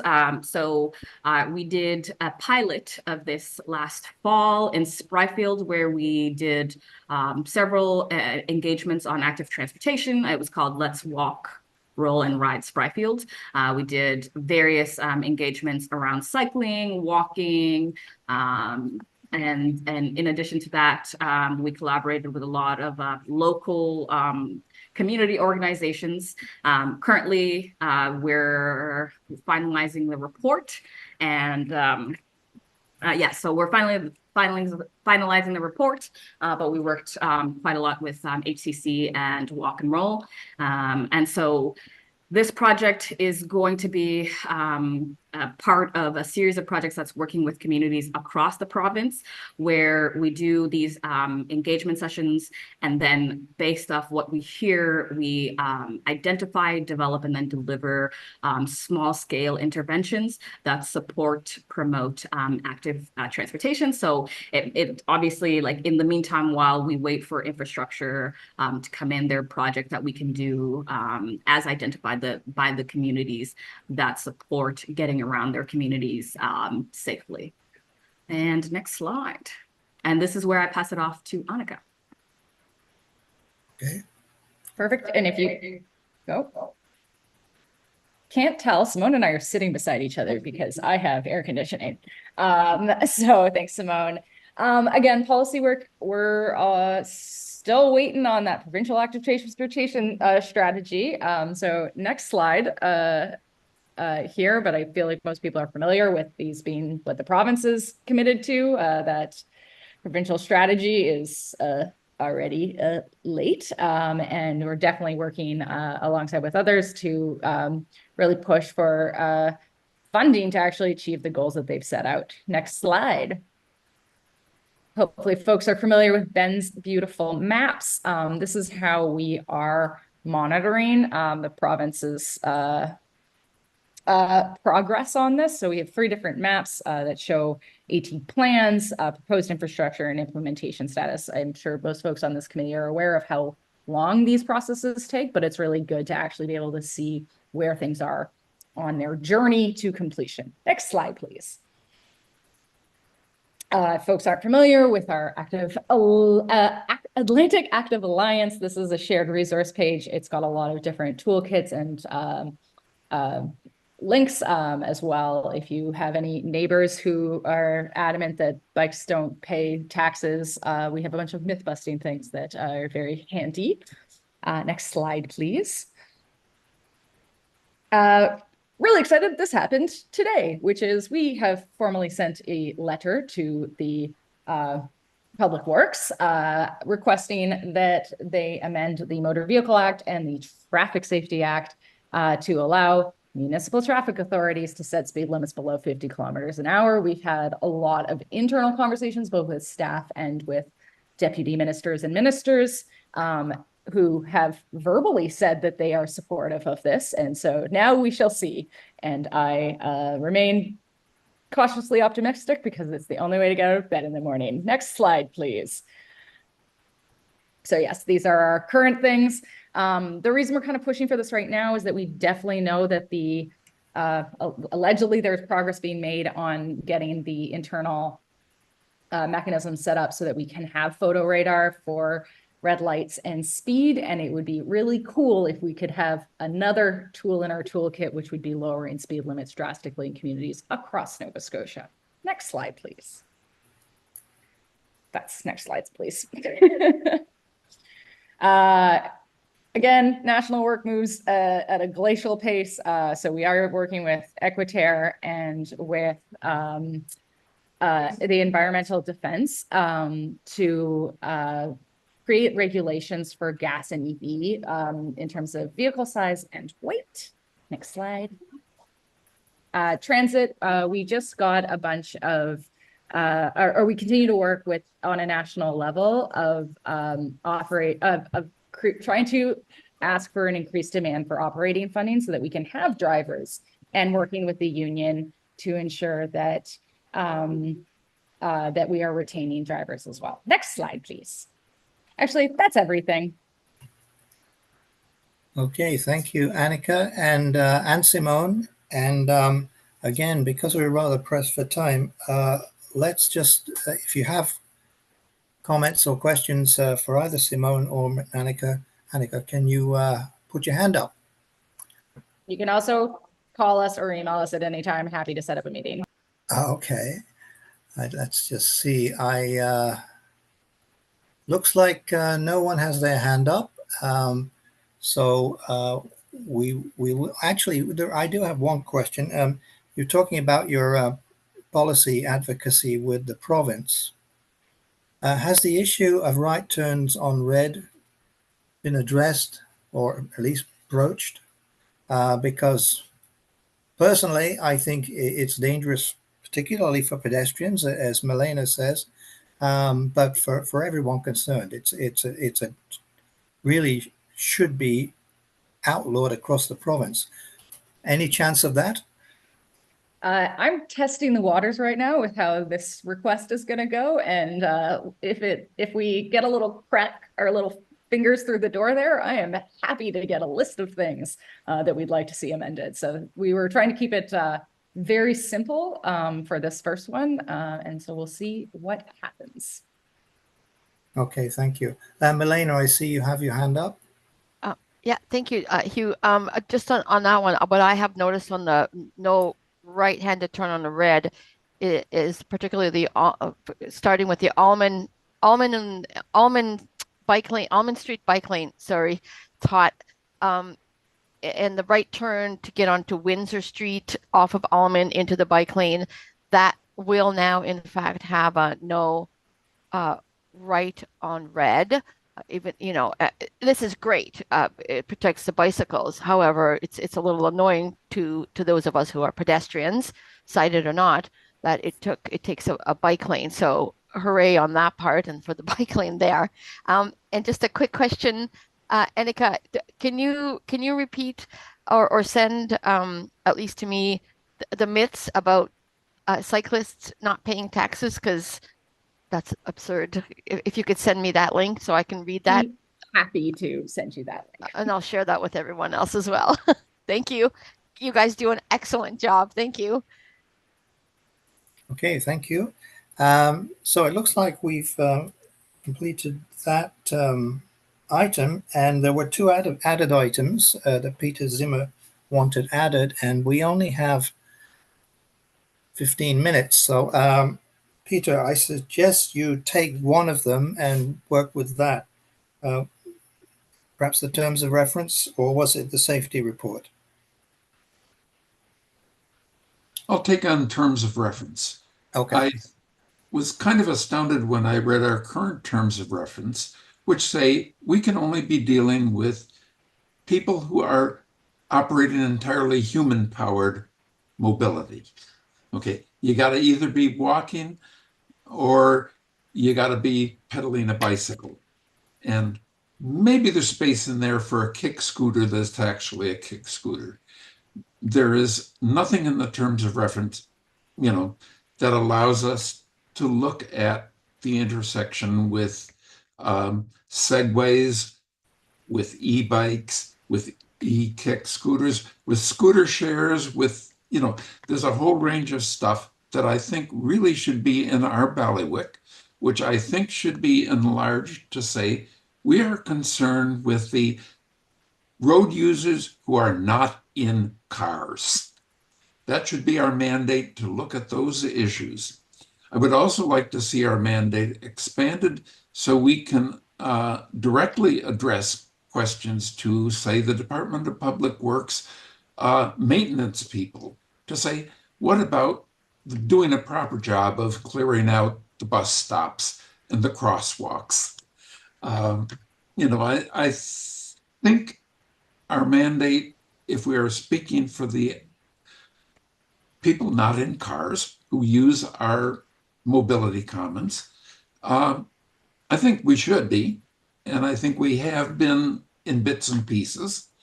I'd like it to be raised to the level of part of our statement of what do we do, and possibly that means renaming it. I think this is on a future agenda. We're not going to solve it tonight. We're not going to come to any kind of an agreement, but let's not lose sight that the city CAO has essentially said, we've got to reorganize how we're using these committees. We got to do a better job of it. And I'd like to see the city make better use of us, ask us questions, not just give us reports now and then whenever they please. So I'll stop. Okay, thank you. I don't know if people have a response to that, but I guess I have one response, which is with the micromobility, we actually have dealt with that in the past, and we've made recommendations to the Transportation Standing Committee, and in fact, they were approved and went to full council. So we can have an impact in terms of micromobility. Anyone else have a comment to make? I don't see anyone's hand up. So, sorry, Mr. Chair. I couldn't find my raise hand thing there. It's Milena here talking. Yeah. I too would agree with Peter that you know, this is 3.5 years for me here. I echo what Paul had said earlier on as well. We have some super brilliant minds here. People from Elizabeth from the province and city, and Dave giving us all of us, and then those of us who are on this committee who are users of infrastructure and what is happening with active transportation.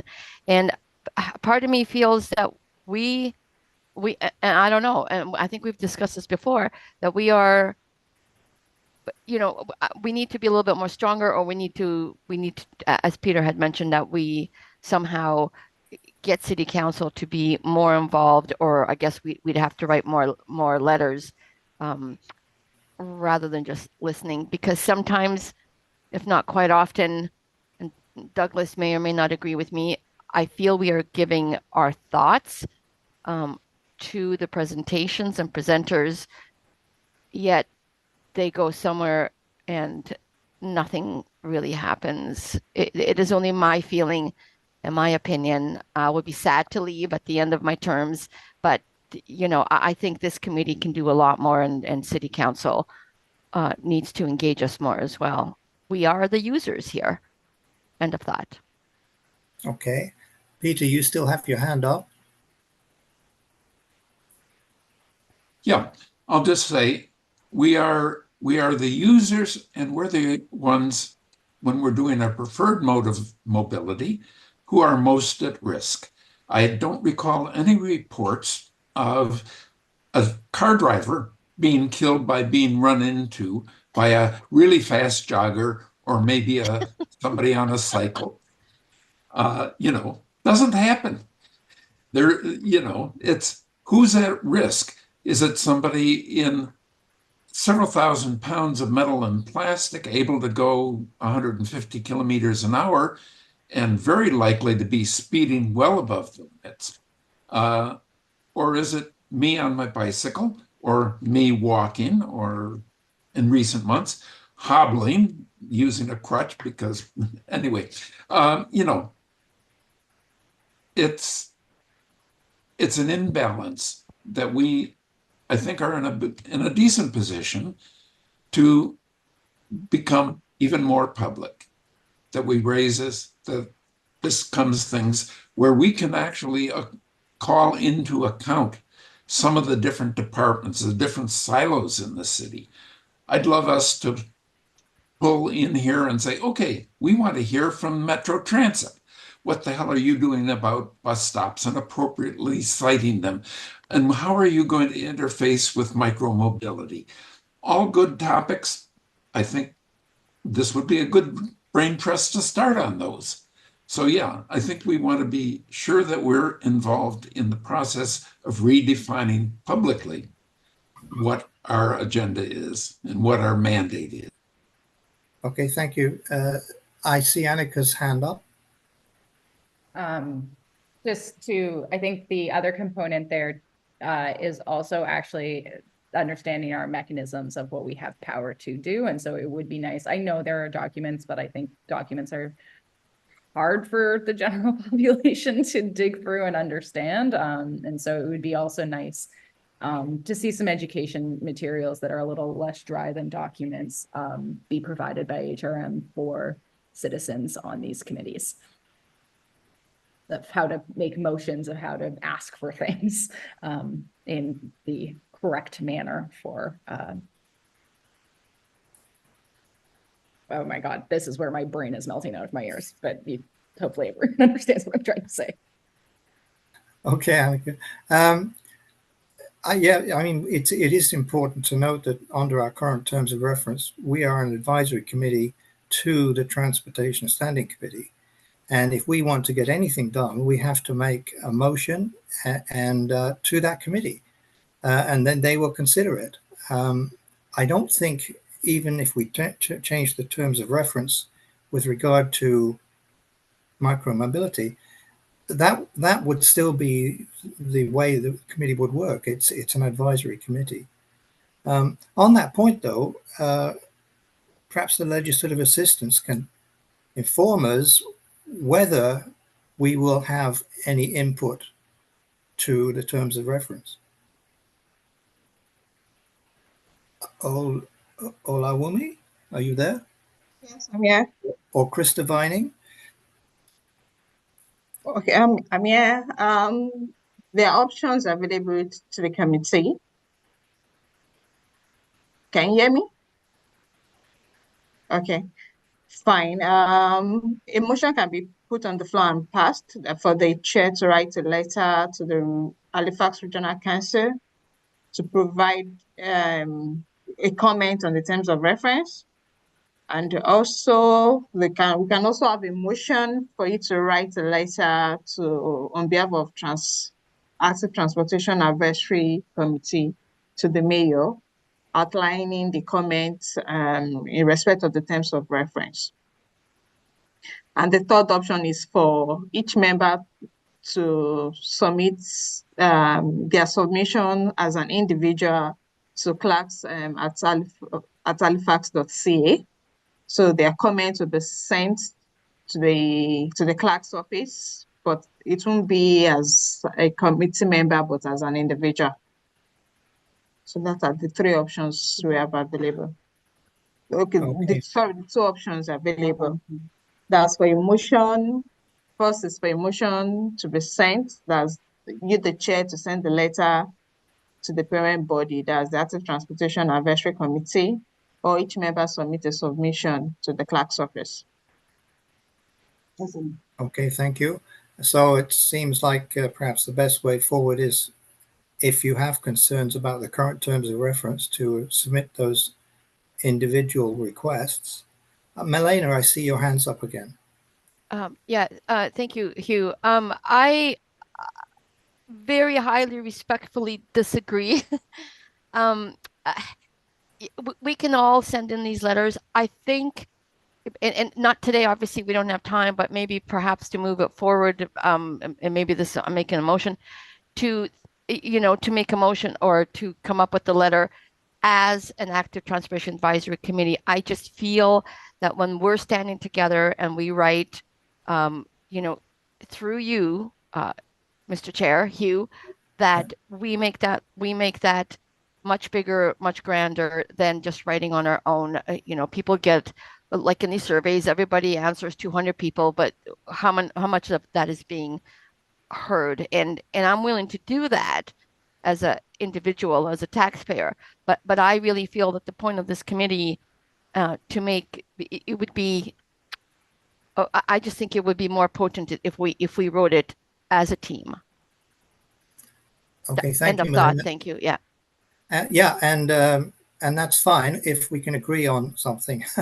In other words, if there are changes that we can agree on, that we could put forward to the Transportation Standing Committee. So I think what's being suggested is that we have a discussion on the terms of reference with a view to a motion or two, but that will obviously take place in a future meeting. I'll have to call this meeting to a close anyway. Our time is up. The date of the next meeting is July 18th. So please make a note of that. And it remains to have a call for, I will call now for a motion to adjourn. Seconded or approved? Yes, Melena. Okay, so that was Annika and what? Melena. No? We're all saying adjourn. Yeah, it's hot.